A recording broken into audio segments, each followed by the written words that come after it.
watching the primetime newscast on Spectrum Television.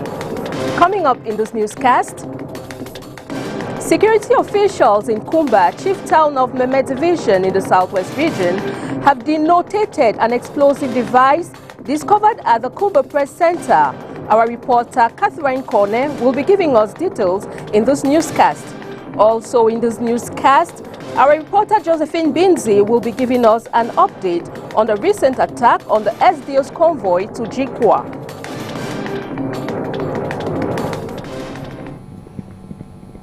Those were our top stories.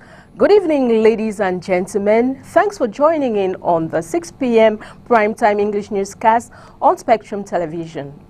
As earlier announced on our top stories, security officials in Kumba, chief town of Meme Division, Southwest region, have denotated an explosive device discovered at the Kumba Press Center. Our reporter Catherine Corne gives us details in this report.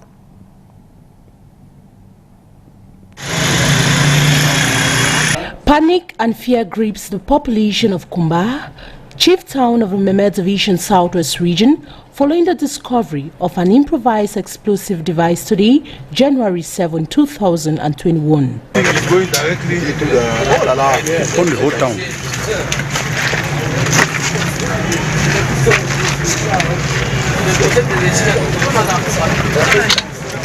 The boy who has been arrested some days. After noticing the device early this morning at the Kumba Press Center, the commissioner of the Central Police Station, Wilson Elong, immediately secured the area. You can be reassured the forces of law and order are working permanently to secure the population in the quarters, some markets, shops, churches. They are there permanently to do their own job. That is why today, this is a testimony that they are there to secure the whole population. They should continue to collaborate with them because they are there for them and they will be permanently available for them. Just to keep informed the forces of law and order, and they are going to react. Today you are now happy, you are enjoying. You remember what happened in Bengu 2 days ago. It was through this kind of activity. But here in town, they try their best and have this result today. Once more, congratulations to all those forces of law and order, and also the population who are permanently collaborating with them. Thank you. The senior divisional officer applauds the efforts of the security officials in denotating the explosive device. The tactfulness, we succeeded to neutralize this explosive, and the whole population of Meme is now safe, down to their own tactfulness. And I will continue to use this opportunity to advise the whole population to effectively collaborate, because security is not only for us, for law and order and the authority, but themselves have to play their own game. It's necessary because look, the damages people register if they succeeded to do what they have intended to do. But unfortunately for them, our force, law and order, are doing their job. And once more, congratulations. It should be noted that this is not the first time such an improvised explosive device is being detected in public spaces. The last one occurred in September last year inside a filling station, but was successfully carried away. And now we take you over to Bamenda, where our reporter Josephine Binzi gives us an update on the attack of the SDO's convoy in Jikwa. Josephine Binzi.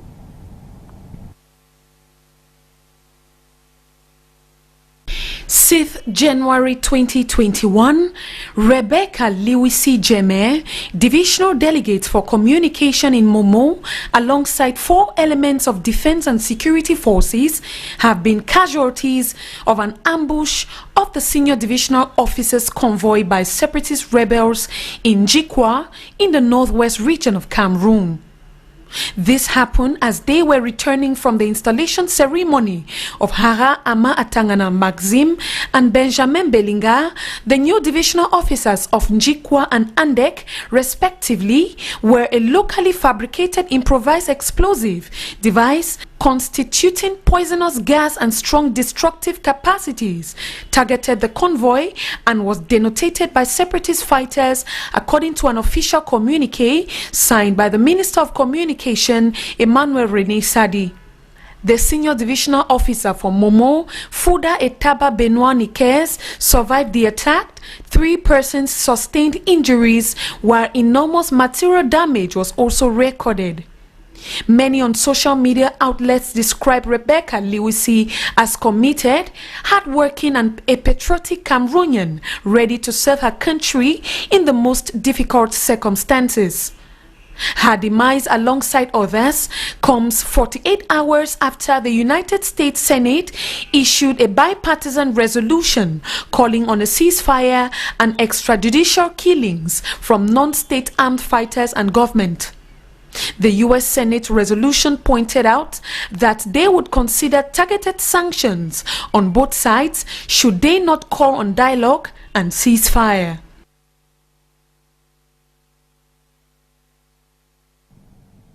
And now we take you on this recent appointment of the Cameroon's National Airlines Corporation, Cameco, which now has a new management team.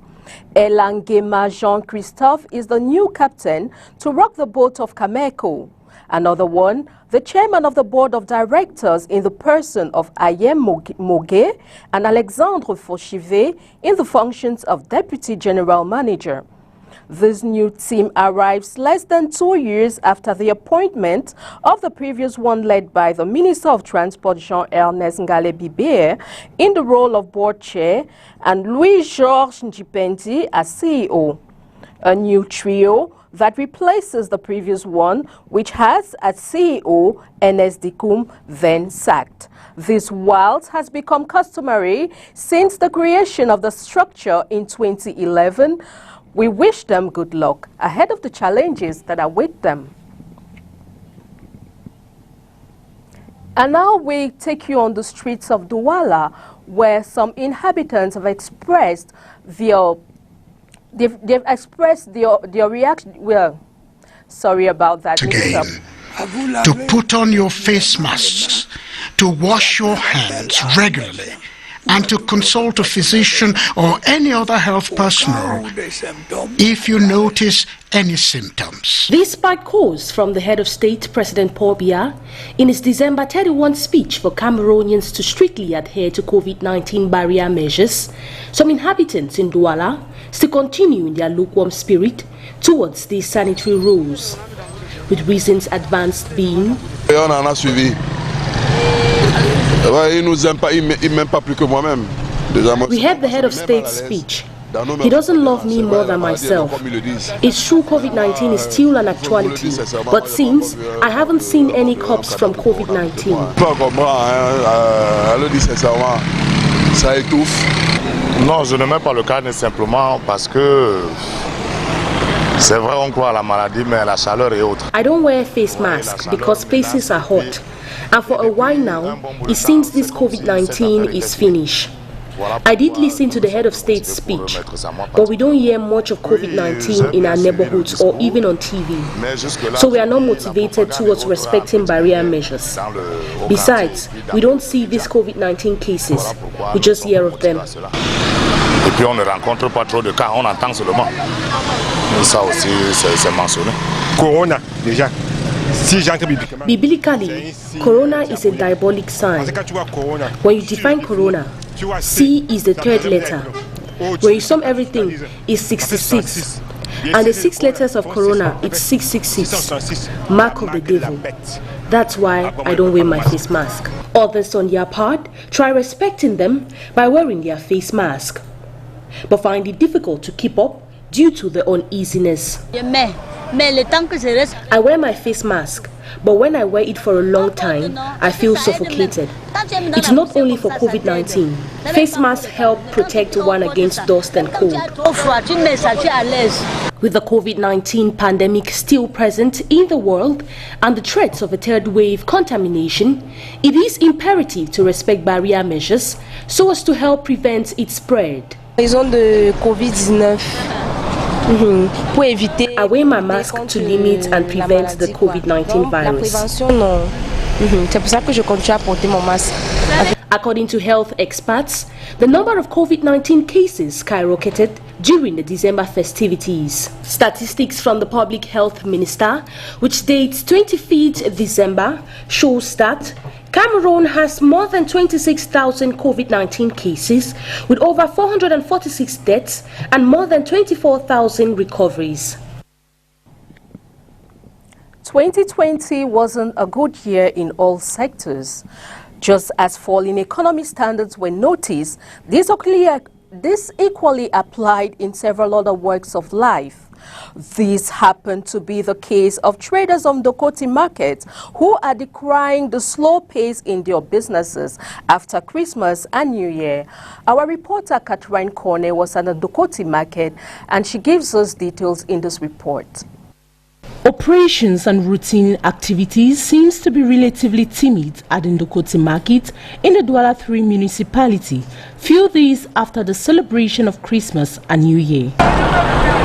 The usual traffic and booming before and during the festive period seems to have miraculously disappeared. Eager to know what could cause the market, literally described as a beer house, to be in this manner, the traders say. Was there even a feast this year? There wasn't any at all. This is what we bought to sell during the festive period.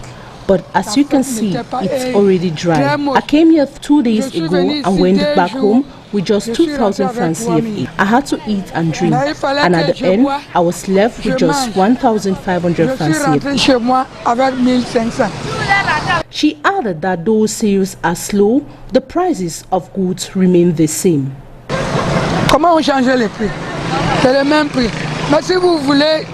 prices have not changed, it's the same, but if you negotiate well, I can leave them to you for 4,000 francs CFA.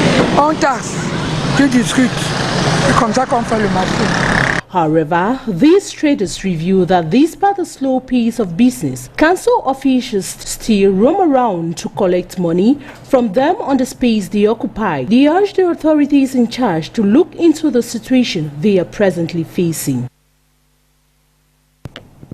And on to the sad page, the founder and director general of the University Institute of the Gulf of Guinea, Louis-Marie Njambu, is no more. He died in the early hours of this morning after a brief illness. He was the pioneer of one of the head private universities of higher education in Cameroon, EUG. The institution was created in 1993 with 3 other institutions in it. That is the Graduate School of Management, ESG, the St. Louis Institute, and the Higher Institute of Applied Technologies and Management. IUG is one of the most prestigious private higher institutions in Cameroon, located in Bassa. More in the economic, though Louis-Marie Njambu is dead, his legacy still remains and will be remembered by his students and administrators. May his soul rest in peace.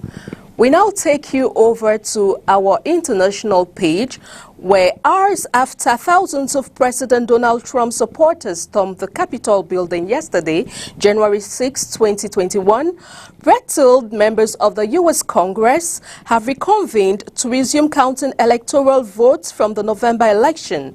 Both Democrat and Republican lawmakers say they are determined to continue certifying President-elect Joe Biden's electoral victory. Details with the VOA. Despite thousands of Trump supporters storming into Congress and clashing with law enforcement, lawmakers returned to work Wednesday night to count and certify Electoral College votes. We will certify the winner of the 2020 presidential election. Vice President Mike Pence, in his capacity as President of the Senate, reconvened the joint session of Congress hours after it was abruptly evacuated as protesters roamed the building and held standoffs with Capitol Police. Today was a dark day in the history of the United States Capitol. But thanks to the swift efforts of U.S. Capitol Police, federal, state, and local law enforcement, the violence was quelled. More than 100 Republican members of the House and 14 Republican senators had initially planned to block certification of electoral votes in 6 swing states won by Joe Biden. For those who have concerns about the integrity of our elections, those who have concerns about what happened in November, this is the appropriate means. But following Wednesday's violence, several senators and representatives retracted their objections. However, the events that have transpired today have forced me to reconsider, and I cannot now in good conscience object to the certification of these electors. From Wilmington, President-elect Joe Biden condemned the violence and delivered a sharp rebuke to Trump. I call on President Trump to go on national television now to fulfill his oath and defend the Constitution and demand an end to this siege. Trump tweeted a video calling for calm, but continued his baseless claim that the election was stolen. It was a landslide election, and everyone knows it, especially the other side. But you have to go home now. Twitter and Facebook, for the first time, locked Trump's accounts for posts that violated their policies. Earlier in the day, the president urged supporters to march to the Capitol. And after this, we're going to walk down, and I'll be there with you, telling them to get rid of the weak Congress people. He incited the violence. He led them rhetorically, even if he didn't lead them physically. 17 House Democrats implored the vice president to invoke the 25th Amendment to remove Trump from office, a move unlikely to happen 2 weeks before the president's term ends. The 25th Amendment is really about incapacity and the inability to serve in a physical or medical sense of that term. It is not about the moral fitness of a president. Despite the chaos, Joe Biden will be inaugurated as the 46th U.S. president on January 20th. I am not concerned about my safety, security, or the inauguration. I am not concerned. Patsy Widakuswara, VOA News.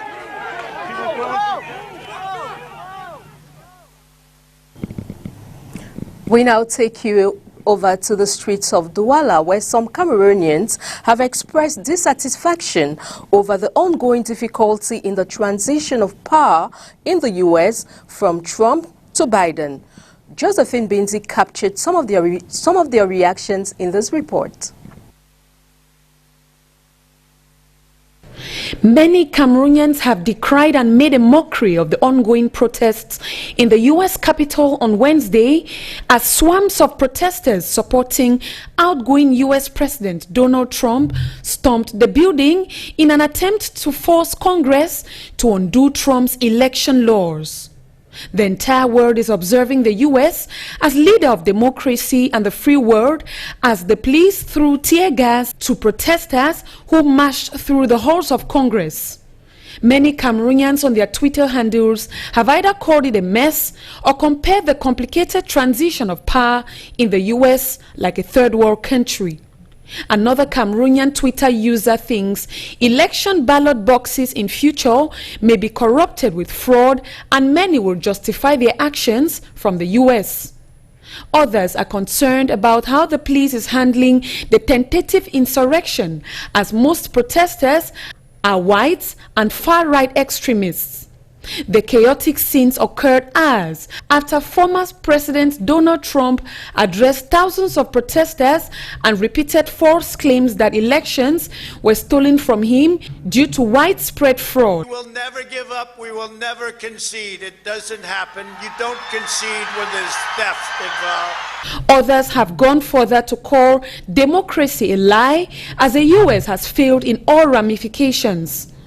Concerned Cameroonians also use their Twitter handles to notify others to be prudent around Capitol Hall or seek refuge at the Cameroonian embassy. Finally, these users say it is useless for Cameroon to report its issues to the US when they can't manage their affairs. In spite of all these events, many are still hopeful for a peaceful transfer of office from Trump to Biden. That was rather reactions of Cameroonians on their social media handles. That is the package we put together for you tonight. Thanks for watching. More news will be yours in the French language at 8 p.m. with Oriane Donking. With me, it's good night.